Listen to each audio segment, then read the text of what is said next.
और राजीव जी, सवाल यहां पर यह किया जा रहा है, जो मैंने आपसे इससे पहले सवाल किया था कि प्रधानमंत्री की आवाज कहां है, क्योंकि जब प्रधानमंत्री आज रूबरू भी होते हैं तो वर्किंग कमेटी के कहने पर 2 दिन पहले चिदंबरम एक इंटरव्यू में कहते हैं कि प्रधानमंत्री को प्रेस से और रूबरू होना चाहिए। तो यही वजह है कि इस इंस्टीट्यूशन पर, मौजूदा इंस्टीट्यूशन पर लोगों का विश्वास उतना होता नहीं है।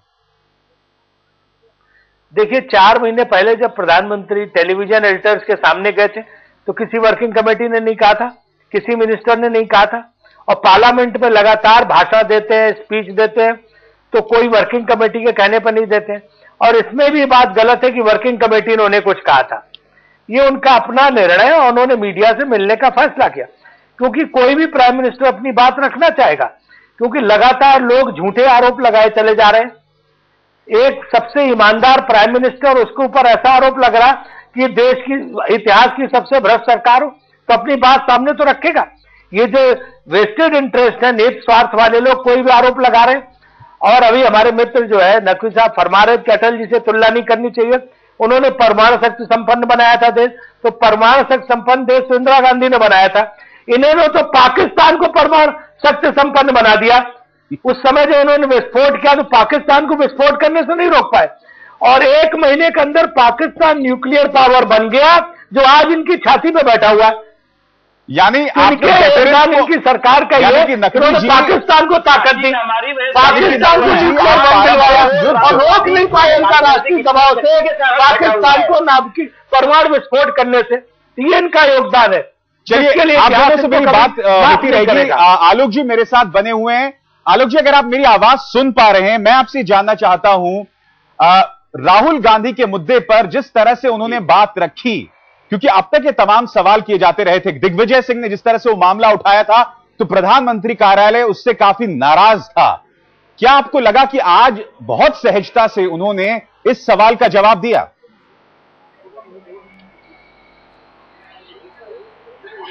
मुझे लगता है कि उन्होंने सहजता से जवाब दिया, और ये ऐसा लगता है कि बाहर जिस तरह के जब स्टेटमेंट आते हैं और ये जो गंभीर स्थिति बनती है, इसमें चाहे उनकी पार्टी जिम्मेदार हो, नेता जिम्मेदार हो, लेकिन यह है कि सोनिया गांधी और राहुल के साथ एक उनकी अच्छी अंडरस्टैंडिंग है, इस बात का आभास आज हुआ। क्योंकि कई बार हम लोगों को भी अच्छी शंका लगती थी कि कहीं न कहीं कोई दूरियां हैं, और इसीलिए मैंने जब उनसे सवाल किया कि ऐसा लगता है कि पार्टी में बड़ी दूरियां हैं, बड़े मतभेद हैं सरकार के साथ। उनका कहना है कि पहले भी इस तरह की कई अलग अलग तरह की राय आती थी, और इसलिए एज ए डेमोक्रेट वो मानते हैं कि बहस होते रहना चाहिए, और नई पीढ़ी को आगे लाने के लिए वो तैयार है, लेकिन पार्टी में इस पर विचार नहीं हुआ। तो मुझे लगता है कि ये सही बात है कि पार्टी में जैसे वर्किंग कमेटी बैठकर फैसला करे कि क्या प्रधानमंत्री नया बनाना चाहिए, ऐसा कोई विचार नहीं हुआ। सोनिया गांधी अभी भी कोई प्रधानमंत्री बनने के मूड में नहीं है, राहुल गांधी खुद बनने को तैयार नहीं है। इसका लाभ मनमोहन सिंह जी को मिल रहा है, और इसीलिए वो पब्लिकली ये बात कहने में उन्हें संकोच नहीं होता कि मैं बना रहूंगा, मैं अपना काम करता रहूंगा।